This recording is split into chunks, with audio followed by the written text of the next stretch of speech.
Olá, queridos irmãos e amigos, estamos aqui mais uma vez juntos para estudarmos mais uma lição da nossa escola bíblica dominical. Hoje estaremos estudando a lição de número 2 e eu quero convidar você que possa fazer isso de uma maneira muito de coração aberto, de coração preparado para que possamos extrair o melhor da nossa lição. A nossa lição de número 2 é a lição que fala sobre o caráter cristão, ou seja, o modelo do crente, o comportamento do crente, né, em Cristo Jesus, aquele que tem fé, aquele que entregou a sua vida a Jesus e quer viver de uma forma cristã, de uma forma responsável dentro dos critérios do reino de Deus. E o objetivo dessa lição ela é apresentar as normas do reino de Deus e explicar de maneira muito clara que essas normas do reino de Deus elas estão intimamente ligadas ao caráter do povo de Deus, o comportamento fiel do povo de Deus, a forma como o povo de Deus se comporta diante dos preceitos e das orientações que Cristo Jesus deixou para nós enquanto seguidores dele, enquanto discípulos dele, né? Enquanto discípulos dele. E aqui a gente tem que observar também que a palavra, nas versões mais antigas, né? Essa palavra ela foi traduzida por beatitude, que vem de beatus, que é do latim, não é? Beato, beatitudes, e de macarios do grego, que quer dizer feliz. Mas é muito importante a gente entender que mais do que felicidade, a palavra mais correta para traduzir isso seria a bênção, não é? Que seria a palavra mais correta para traduzir ali as bem-aventuranças seria exatamente a palavra bênção, né? O abençoado, aquele que é abençoado. Ser abençoado está ligado à aprovação, e não pode haver bênção maior do que ser aprovado por Deus. O cristão, o caráter cristão, ele é aquele que vive de acordo com as normas do reino, aquele que segue as normas do reino, aquele que se desenvolve a partir das normas do reino, é um bem-aventurado, ou seja, é um abençoado por Deus, né? É aquele que é aprovado por Deus, ele não é apenas feliz, ele é feliz porque ele é abençoado, não é? Ele é abençoado por quê? Ele é abençoado porque ele é aprovado por Deus, ou seja, a sua conduta, o seu comportamento, a sua maneira de se comportar diante das coisas do reino de Deus, ela é exatamente adequada às normas e os princípios estabelecidos por Jesus como o padrão do discípulo fiel, o discípulo que exprime a verdade do Evangelho, exprime o modelo, né? Exprime a verdade do Evangelho, vive pelo Evangelho, e esse ele é o que? Ele é aventurado, né? Ele é um bem-aventurado. Bem-aventurado é o que? Uma pessoa extremamente o quê? Abençoada. E o que é uma pessoa extremamente abençoada? É uma pessoa, né? É uma pessoa que é aprovada por Deus. É a pessoa cujo seu comportamento, cuja sua maneira de viver, ela é o quê? Ela é abençoada por Deus, ok? É muito bom ficar entendido isso. Então, o abençoado por Deus é aquele que é aprovado por Deus, é aquele que realmente segue os preceitos, segue os princípios estabelecidos pelo Senhor, de forma que a sua vida reflete a mensagem que é pregada pelo Evangelho de Jesus Cristo. É muito importante a gente perceber isso, é muito importante a gente entender isso, ok? E a gente precisa fazer com que essa realidade ela seja expressa, extremamente expressa na nossa vida e na nossa maneira de viver. Vamos então entrar no primeiro e único tópico da nossa lição, né? Ah, primeiro e único tópico? Exatamente. Nós estamos acostumados com 3 tópicos, com introdução, com conclusão. Não, nós vamos entrar aqui no primeiro e único tópico da nossa lição, porém, esse tópico ele vai apresentar para nós qualidades que são oriundas do servo, do caráter cristão, né? São coisas que a gente encontra no caráter cristão, que é extremamente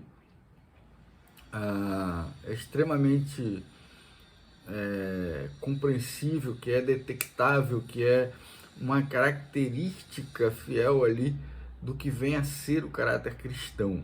Então, o texto começa com o quê? Com as qualidades espirituais e as bênçãos prometidas. Quais são essas qualidades intelectuais? Quais são essas qualidades intelectuais? Os humildes, bem-aventurado os humildes de espírito, Mateus 5, versículo 3. É o que? É um esvaziamento do senso de justiça própria, é autoestima moral e vanglória pessoal. Os humildes são aqueles que não têm um senso de justiça próprio, são aqueles que confiam na justiça de Deus, confiam plenamente nos preceitos do Senhor, aqueles que entendem que o Senhor é o Senhor da justiça, que tem consciência e um arrependimento diante de Deus sincero, se esvaziam do orgulho, se esvaziam da arrogância, se esvaziam da jactância, se esvaziam da soberba e se entregam fielmente a Deus, reconhecendo a sua condição ali diante de Deus, né? Em algumas versões é pobre de espírito. Pobre de espírito nada mais do que ser dependente de Deus, é entender a sua condição diante de Deus e entender que se é dependente de Deus, entendeu? A gente precisa entender isso muito claramente. Ser pobre de espírito, ser humilde de espírito, é exatamente isso, é entender a nossa condição diante de Deus, a nossa imperfeição, a nossa incapacidade de combater o pecado pelas nossas forças, de lutar contra o nosso ego, contra as nossas vontades, contra o nosso orgulho, né? É isso aí que é ser humilde de espírito, ou pobre de espírito em algumas versões. Bem-aventurados os pobres de espírito quer dizer bem-aventurados aqueles que são extremamente dependentes da justiça e da misericórdia de Deus, que reconhecem a sua condição de pecador e que são obedientes à palavra de Deus, entendendo que em Deus encontram um caminho certo para poder caminhar na direção correta, ok? Aí, bem-aventurados os que choram. Chorar, né? Esse choro, ele é o pesar pelo próprio pecado, né? É a tristeza de alguém que vê a si mesmo clara e sinceramente, ou seja, é a pessoa que olha para dentro de si e consegue observar o pecado. O pecado, ele nos humilha, ele nos envergonha. E quando a gente percebe a nossa fraqueza, né, diante do pecado, a nossa condição diante do pecado, a gente percebe e observa que a gente é falho, muito falho, que a nossa existência é uma existência que ofende o Senhor, que agride a santidade de Deus. E quando a gente percebe as coisas dessa maneira, a gente chora. A gente chora por quê? Por conta da nossa incapacidade de realizar algo que seja oposto à nossa natureza. Então, isso aí, quando a gente chega a essa condição, quando a gente chega à condição de perceber o nosso pecado, de perceber as lutas, de perceber a nossa fraqueza diante dos nossos desejos, a gente toma consciência disso, a gente chora. É um choro de pesar, é um choro de tristeza, porque nós somos incapazes de lutar contra essa natureza vil que nos faz cometer todo qualquer tipo de pecado. O pecado, ele nos humilha, ele nos agride, né? Ele é algo triste. Então, quando a gente toma consciência disso, a gente sente a necessidade de Jesus. Então, por isso que é bem-aventurados os que choram. Por quê? Porque sentem esse pesar pelo seu pecado e compreendem que necessitam de Jesus para que haja paz no seu coração, para que haja salvação para si, né? Para a sua alma, para a sua existência. Então, bem-aventurados os que choram. Bem-aventurados os mansos, né? Os mansos herdarão a terra, Mateus 5,5. Né? Os que choram, Mateus 5,4. Os mansos, 5,5, herdarão a terra. Está ligado ao desejo consciente de pôr os interesses do outro à frente dos nossos, né? Os mansos. Mansos são aqueles que não vivem em combate, não vivem em briga, não vivem em discussões. São aqueles que entendem que os interesses dos outros são mais importantes do que os nossos, né? Colocam na frente, não é que sejam mais importantes, mas é que não querem brigar. Os mansos são aqueles que não querem brigar, que não querem disputas aguerridas, disputas violentas, disputas desgastantes, disputas de discussões infrutíferas e inócuas que não levam a lugar nenhum. Os mansos são aqueles que são capazes de perceber que há necessidades maiores do que as suas próprias e que muitas das vezes alguns precisam de uma atenção primária maior do que nós mesmos. Então esses são os mansos, esses são os que herdarão a terra, são aqueles que não vão viver de briga, de combate, de conflito, são aqueles que não vão viver brigando por qualquer coisa, são aqueles que têm uma relação íntima com Deus e que se importam de como Deus os vê, de como Deus olha para eles, de como Deus aprova as nossas atitudes. Então os mansos são aqueles que estão ligados firmemente ao compromisso com o Senhor quando os privilégios são ameaçados, não é?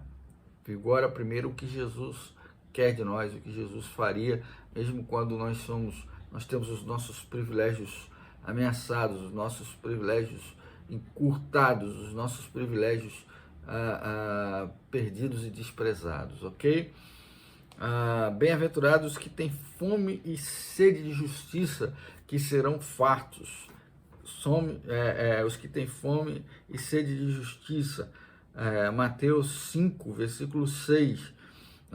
É preciso entender que a justiça que aqui é colocada é o padrão de vida de acordo com a vontade de Deus. Quem tem fome e sede de justiça deseja viver conforme a vontade de Deus. Esses são os que têm fome e sede de justiça.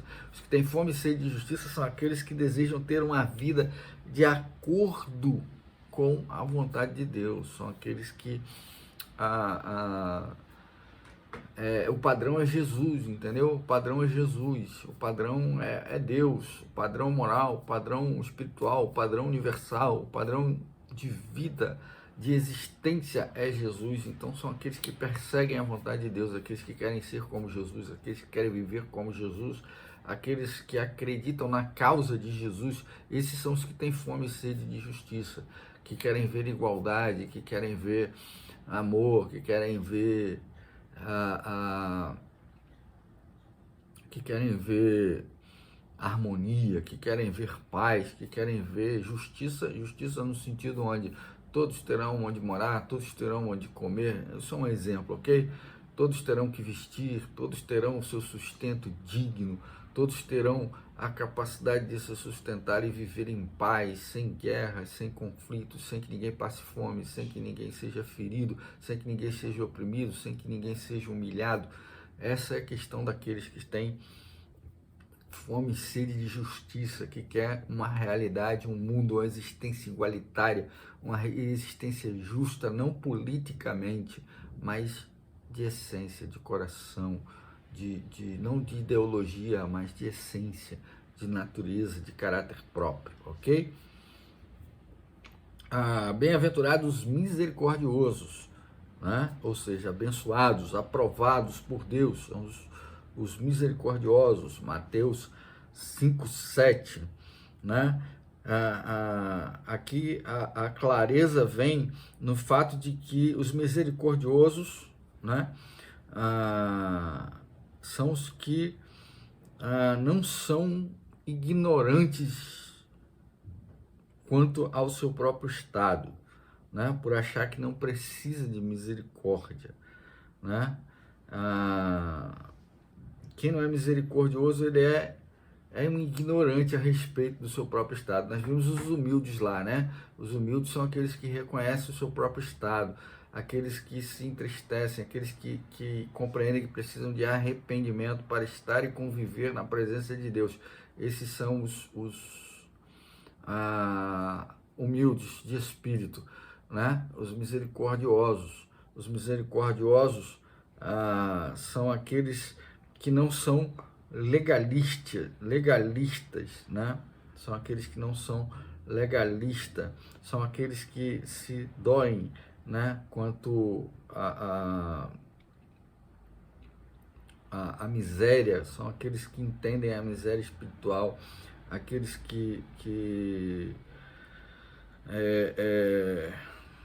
aqueles que têm plena consciência da sua miséria espiritual a ponto de entender os 70 vezes 7 ensinados por Jesus. São aqueles que não apontam dedos, que não julgam, aqueles que compreendem que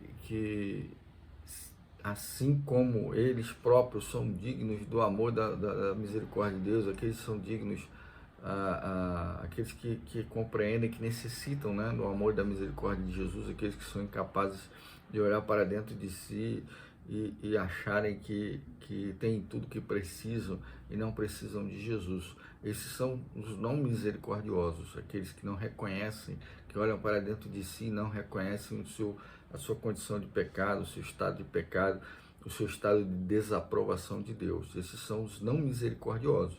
Misericordiosos, ao contrário, são aqueles que reconhecem essa condição e veem em Jesus a solução para a sua vida, né?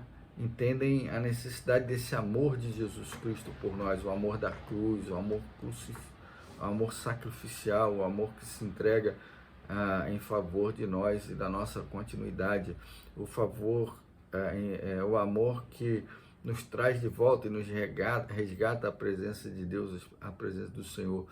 Né? Aqueles que entendem que não podem fazer nada para estar na presença do Senhor, a não ser receber a graça de Jesus Cristo bendita. Esses são os misericordiosos. E que estendem esse amor ao seu próximo, porque reconhecem que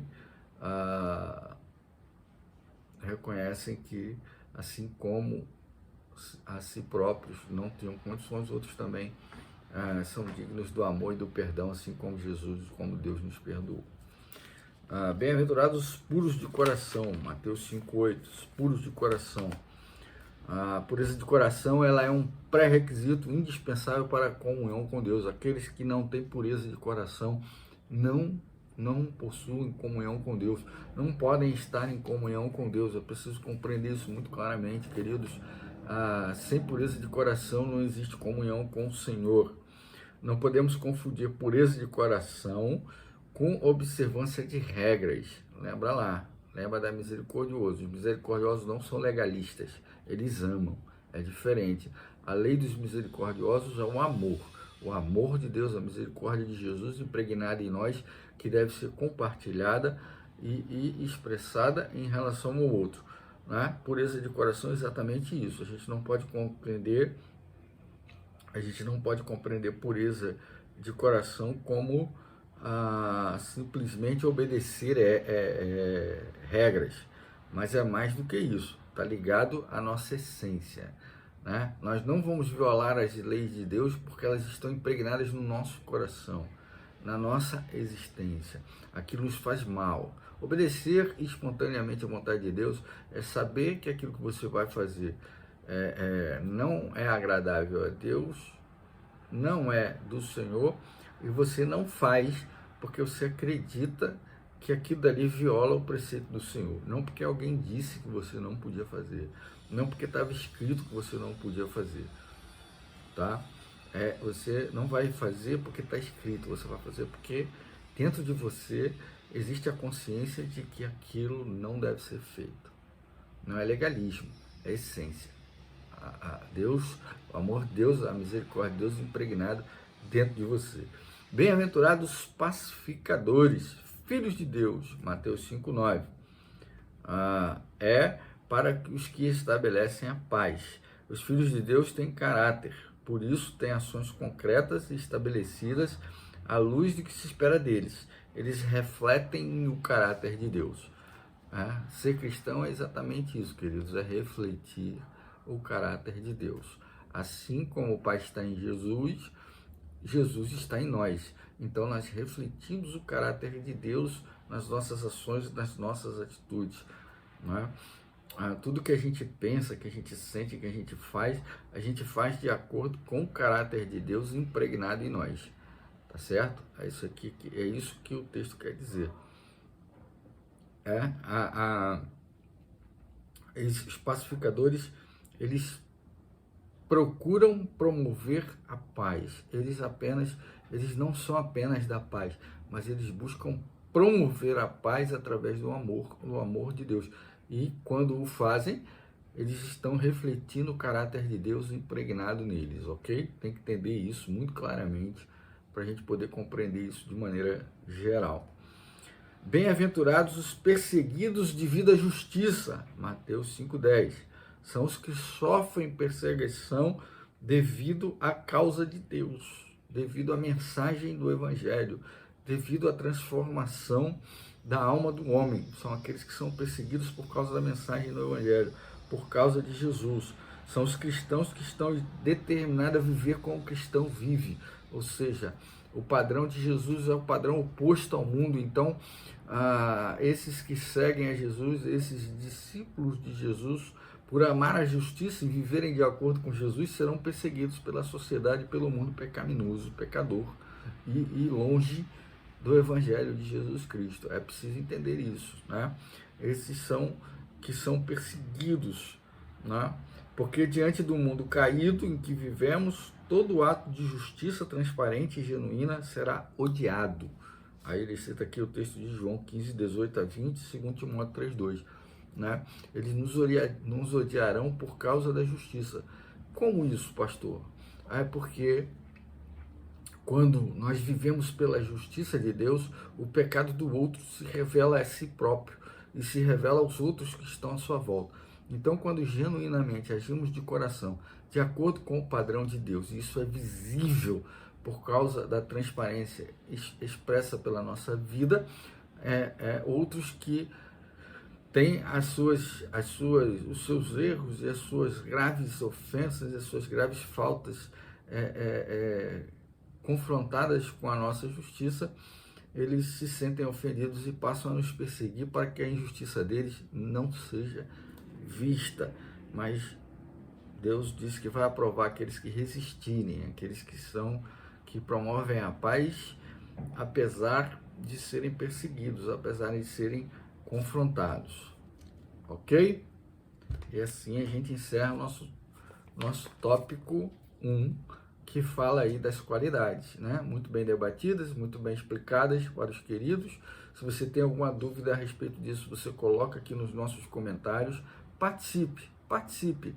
Você vai tornar a nossa aula melhor, mais dinâmica, se você participar, se você colocar aqui embaixo as suas dúvidas, né? A gente vai procurar aqui, na medida do possível, responder, tá? Normalmente, às segundas-feiras, depois que o vídeo está aqui, que você está aqui acompanhando, eu procuro lá olhar os comentários e ver se existem algumas perguntas para poder respondê-la. Então, se você tem alguma pergunta, se você quer participar da aula mais dinamicamente, o meio que você tem é isso aí. Deixa lá no comentário a sua pergunta, a sua dúvida, a sua questão, ok? Que a gente vai responder lá no comentário mesmo e você vai ser informado pelo YouTube aí que a sua resposta, a sua pergunta foi respondida, a sua dúvida foi respondida por nós, ok? encerramos assim então o nosso primeiro tópico, que fala o quê? Do caráter do cristão, né? Que são o quê? As qualidades espirituais e as bênçãos prometidas ao povo de Deus. Concluindo, o que fica para nós?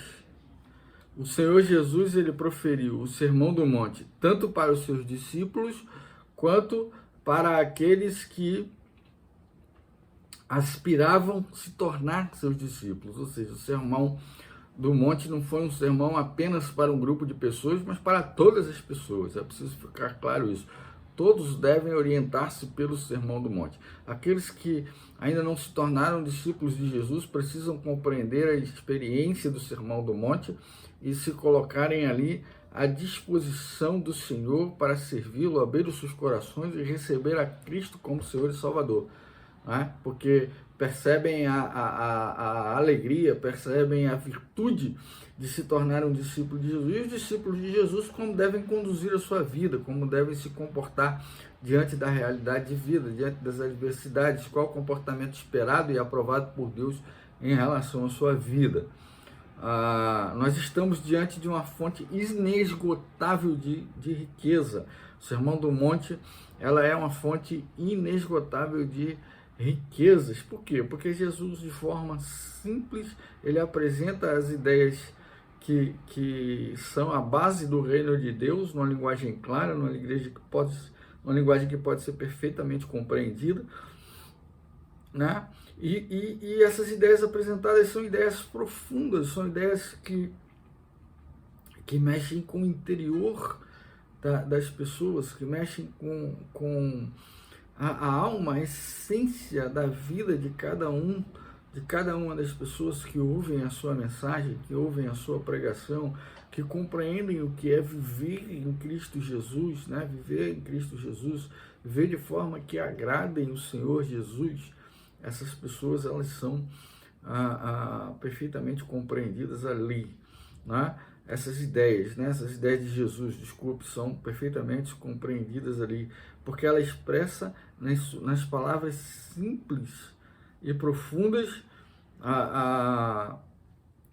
que todos devemos viver para a glória de Deus, para a glória de Jesus. Não estamos aqui para viver para a nossa glória, mas para que Jesus, para que Deus seja glorificado através da nossa existência, glorificado através da nossa vida, que ao vivermos e andarmos dentro dos preceitos do Senhor, não para mostrar para os outros, mas sim porque cremos e desejamos viver dessa maneira, como bem-aventurados, como abençoados, como aprovados por Deus, nós desejamos viver dessa maneira, possamos exprimir através de nós o amor e a misericórdia de Deus, e Deus é glorificado através da nossa vida, através do nosso comportamento, através da maneira como vivemos diante de Deus, diante de Jesus.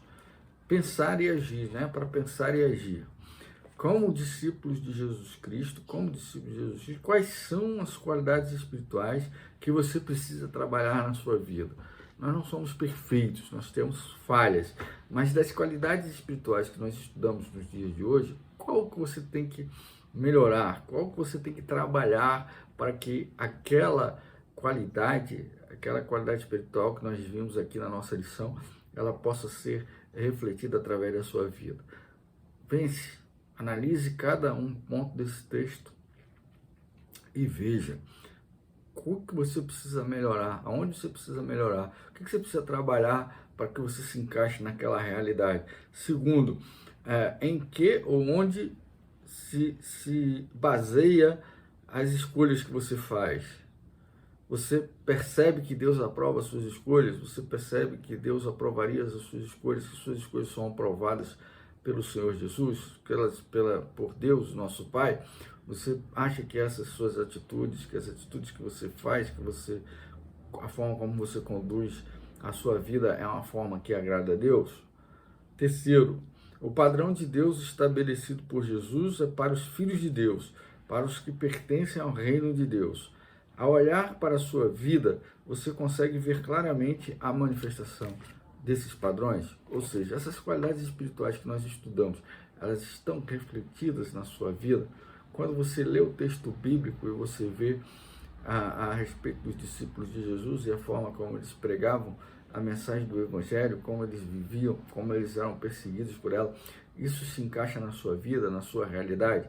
Por sua vida, sua realidade refletem esses padrões do reino de Deus? Você é reconhecido como um cristão? Né? Essa é a questão, essa é a pergunta que deve ser avaliado por você. Nós agradecemos a sua presença, desde já agradeço a sua presença, a sua companhia, que o Senhor possa abençoar a sua vida, que você tenha uma vida abençoada, né? Na graça do Senhor Jesus. Nos vemos no próximo domingo com a graça de Deus para a próxima lição.